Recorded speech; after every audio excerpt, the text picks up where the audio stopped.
Thank you, David, Jonelle, Jennifer, Ryan, Brennan, Ron, and thank you, our new sound guy, Anthony.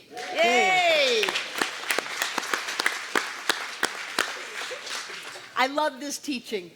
I love this teaching because it gives us all the power. And those of you who know me know I like power.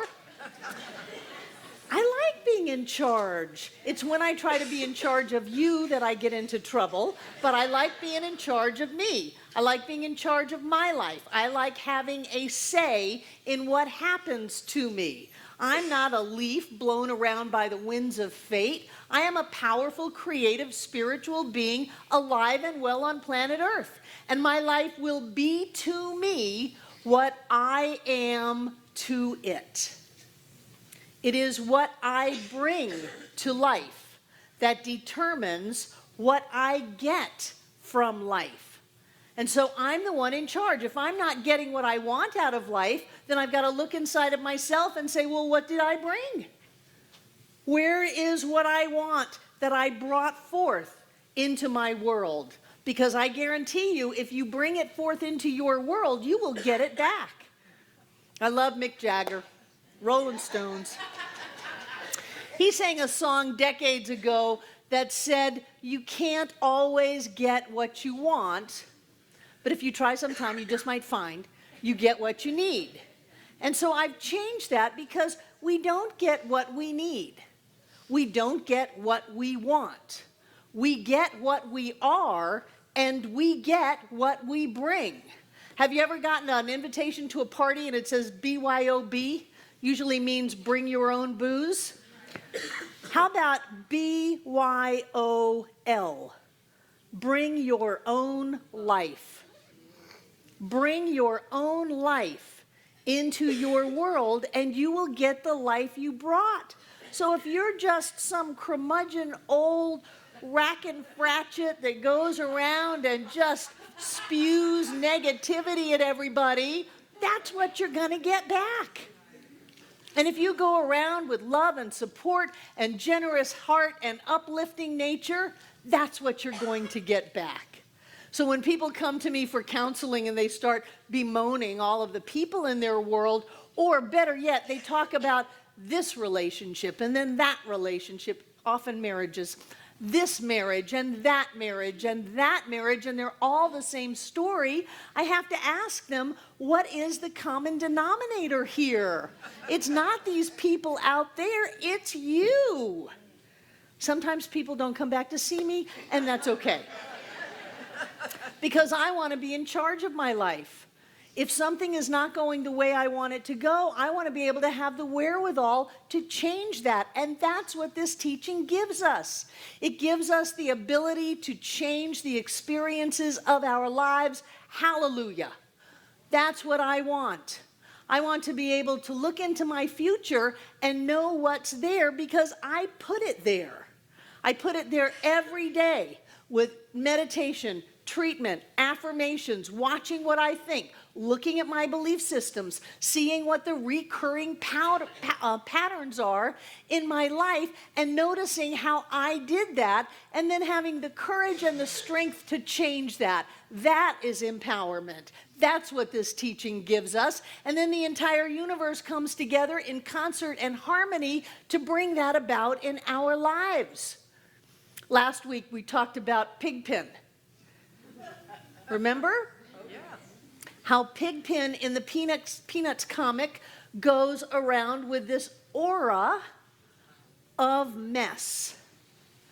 And I know that there are some people out in the world that do that. They can go into a perfectly organized room and just trash it in a heartbeat. They can go into a perfectly clear relationship and bring a lot of confusion and upset and change that. Some people don't even know what they're doing because that's the only reality they've ever known. But they don't realize that in front of them is going this energy, this mental atmosphere. And then they show up in it and they go, wow, well, this is just the way it's always been. And then you come into Science of Mind and you hear Barbara Waterhouse or John Waterhouse or somebody else tell you, it does not have to be that a moment longer. For that matter, whatever is in your experience right now is old news. I love this. It's old news because during the time of creation into form, no matter how quickly and miraculously it is, there is always a time element.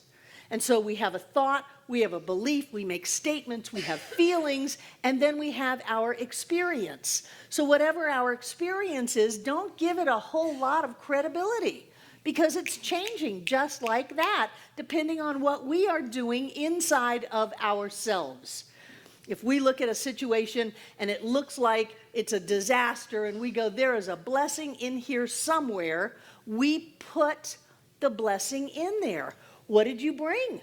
Well, I brought a blessing. I put it into what other people called a disaster. And now it's grown into fruition and I got the blessing. Oh, you're so lucky. No, I'm not lucky. I put it in there. If you have a circumstance that other people think is a trauma, it's a bankruptcy, it's a divorce, or better yet, you got fired. People come to see me, they say, I got fired. I go, congratulations. If you had wanted that job, you would still have it. You cannot lose what is yours, and you cannot keep what is not yours. So if you're out of that job, out of that relationship, out of that life, it is because it is not yours. And what that means is that there's something that is yours. And my guess is if you have anything to do with this center or this teaching, it's going to be a better something. Whatever it is that you are growing into pushed out the old that doesn't work anymore. And now you have an opportunity to create anew, to create a great life, a wonderful experience, lots of money, great relationships, a healthy body. You have that opportunity depending on what you bring. Most people are reactive, and we talk a lot about that here, that when you are reactive, when something says boo in life and you go, we trigger off a whole process. It's at the level of instinctual limbic brain. Oh my God, there's a saber-toothed tiger somewhere. I have to fight or flight very quickly to save myself. It's very instinctual, it's very ingrained, and we move into that kind of a reaction. And when we move into that kind of reaction, literally, the blood leaves our brain to go into our limbs so that we are stronger or faster so that we can survive. The problem with that is that we get very stupid very quickly. Mm-hmm. Truly. So if something happens that we weren't ready for, that we weren't expecting, if we hear it on the news, if we see something in our lives and we react to it, we're not doing the smartest thing in the world. What we want to do is we want to be aware, we want to be mindful. We want to choose our creations wisely because we're going to then have to live with them. And so I always recommend that if life says boo and we flinch, you know how you get a punch, made you flinch, made you jump? That's kind of how life works. If we jump, we're going to get some kind of a negative experience because we're going to trigger off an instinctual reaction. So what do we want to do? We want to stop. And I always recommend we take a deep breath. Take a deep breath. That can change your life because it allows your brain to get some more oxygen. It changes the biochemical response in your body, which comes from the fight or flight reaction. And it allows you to start thinking, well, wait a minute, maybe this isn't a disaster. Maybe this isn't the end of the world. Maybe there's a blessing in here somewhere, and I'm going to ensure that because I'm going to put the blessing in. How do you do that? The first thing you do is to stop thinking it's a disaster and start thinking that there is a possibility, even if in that moment it is a slight possibility. There is a possibility that good can come from this. You start changing the way your brain is firing. You stop going in that old path that says things always happen, the bottom always falls out, terrible things, you know, that Murphy's Law thing that is so awful. You stop that. And you start going, wait a minute, I'm going to put my Science of Mind training on. I know that only good can come from this, no matter how crazy that sounds. I don't know how it's going to come. That's not my business. My business is to know that only good can come from this. My business is to put a blessing in it. My business is to open up to the idea that the universe is not out to get me, it's here to support me. And that all I have to do is choose the direction and the course I want my life to go in, and there it will be. They say it's impossible, we say no way. We can have it any way we want. They say nobody's ever done it that way, and we go, well, we're the first. And the entire universe supports us in creating the life that we want to live. But if we sit on the couch and go, what's the universe done for me lately? How's it going to come? I'm just waiting. Oh, Lord, won't you buy me a color TV? I'm sitting here. Where is it? That's never going to work, because we are the ones that have to instigate the change. We are the ones that, through daily treatment, meditation, going to see practitioners, coming to classes, be a mystic. Be a mystic with Chris. Learn how to rise above conditions and see it with a greater view. We are the ones that have to do that to create the life of our dreams. But I guarantee you, you can have that. You can have anything you want as long as you are willing to bring it. Bring it, baby, bring it. That's what I want to say. Don't wait for someone to give it to you. They don't have yours. They have theirs. Bring what you want into form. If you want more peace in your life, become more peaceful. If you want more friends in your life, become a better friend. Go be friendly to people. If you want more love, then it's important to stop hating. Oh, but you don't know what they did to me. Nobody did anything to you. At some level, we are all creating every experience in our lives. It is up to us to bring what we want into form. We don't get anything for nothing. It's like standing in front of the mirror off to the side and going, well, it's not showing a picture of me. It's not showing a picture of me at all. It's a bad mirror. No, you've got to bring your image to the mirror. You are bringing your consciousness, your energy to the mirror of life. And then everything will come together in concert and harmony to reflect that back to you. It is what you bring to life. It's what you give away to the world that you get back. And there's no way around it. If you sit back and say, I'll wait for the world to give me the opportunity, the education, the idea, and then I'll act on it. No. You've got to put yourself out there. You've got to go to work. This teaching asks a lot of you. This is not for the faint of heart. This teaching says you are in charge of your life.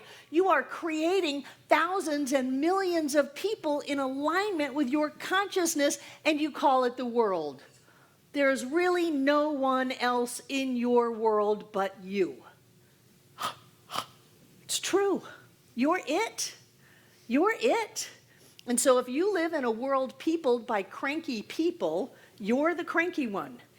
If you live in a world of poverty, it's your poverty consciousness. If you live in a world of struggle or upset, that's you. And the only way to change it is you. It reminds me of the story of a traveler when we were walking away from a town, and another traveler came down the road from the other direction and stopped with the traveler walking away from the town and says, hey, tell me, what kind of a town is this? I've just come from a previous town, and I want to go live in this new town, so tell me, what kind of a town is it? And the traveler leaving that town said, well, what kind of a town did you just leave? Oh, it was a terrible town. People were stealing from each other, and everybody was upset. And the first traveler said, well, that's exactly what you'll find in the town down the road. And he continues on his way, and up comes another traveler. And the second traveler coming down the road says, hey, tell me, I'm leaving one town and coming to this town. What kind of a town is it?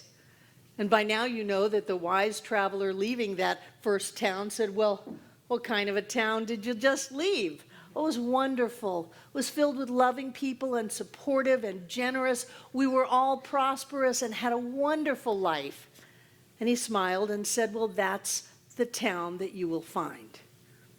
Now, the town didn't change. What people bring to that town changed. And so if you bring that people are going to take things from you, that it's a competitive universe and everybody's trying to knock you down and terrible things can happen, that's what you will find.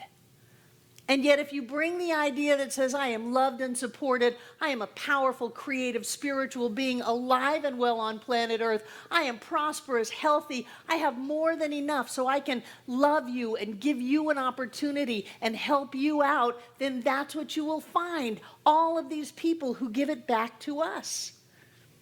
What kind of a world do you live in?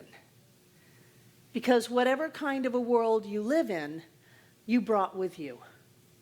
And so I encourage you, especially over these holy days, to look at what we bring into the world. Not what we're going to get, but what we bring, what we give every day, in every thought, in every word, and in every deed. Because you truly can have it all. Science of Mind lays it all out. All you have to do is bring it with you and have it happen. And so it is. And so it is. Thank you.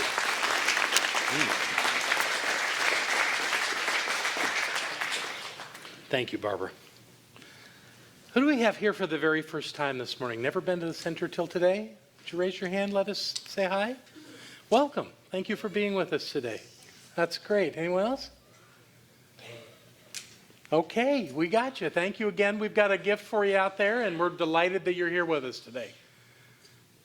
So we'll let that be. Thank you, Bruce. Let's take out what we're going to give. Have our prosperity acceptors come forward.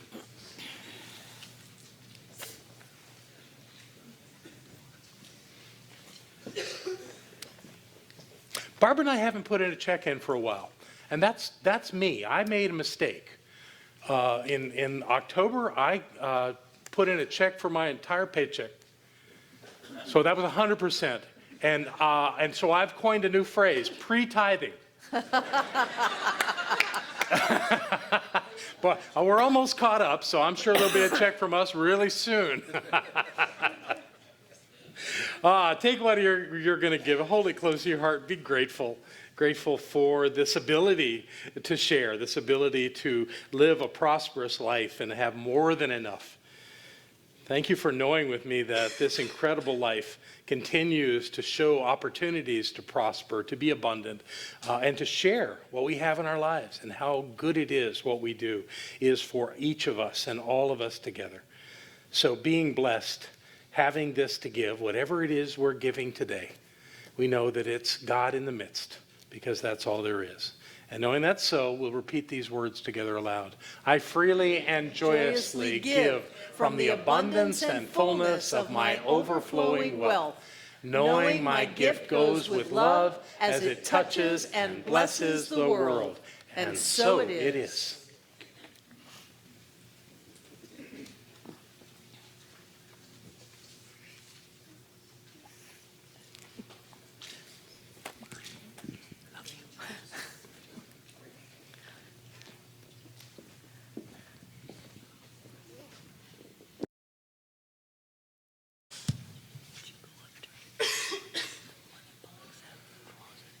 So thank you.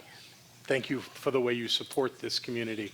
Thank you for the way you allow us to have a bold and dynamic ministry that is touching thousands of people around the world. Thank you for showing up and using what we teach here to make your life better. We're all better because you do that. The whole world is better because you do that, and I am grateful. Thank you. So it is. Children?